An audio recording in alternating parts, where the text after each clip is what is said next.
Hello everybody, welcome to this Level 3 update. It's David with you. I hope you're doing well. We have some breaking news for you at Level 3 about a new format change. Let's have a look at it in more detail here. Now, for years and years and years, Level 3 in the first part of the exam has been constructive response. Second part has been item set, of course. However, from February 2023, the news is these are going to be mixed format exams. Let's check it out. So two things to highlight here. Firstly is how they're going to mix them. It's going to be 6 and 5 and then 5 and 6. So the first session and the second session are both 11 questions in total, and that mix will be 6 and 5 of each type of question. Constructive response may say be 6 in the first half and 5 item sets, and that's going to reverse. So overall, still going to have 11 questions of each type overall, but we're going to have that mix. Now the topics are going to be randomly allocated across both sessions. That might mean that you get some of each topic in each session, or guys, it might be that one topic only appears in one of the sessions.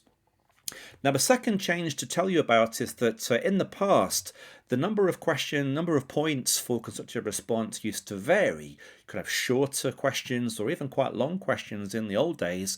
So up to 36 points wasn't too unusual. However, guys, from February 2023, all the questions of all types are standardized at 12 points maximum. Now, what does that mean for our Level 3 students and for Level 3 candidates? Well, guys, item sets always had plenty of time for when you're going through item set questions, whereas constructive response could be quite tight for time for many students. So mixing them up should help time-wise. Of course, guys, exam technique still very, very important at Level 3. Now, the final change to tell you about is that the math type function, the formula function, is no longer going to be available. Again, it was hardly used by very many students. There's no need to show formulas. Yes, show your workings can be very useful to get partial credit if you get the final answer incorrect, but no need to use that math type editor. That's probably why they're taking it away. Guys, check out the website, Institute website, for more detail. But I hope you found this brief update useful. Keep up that hard work, everybody, and see you very soon.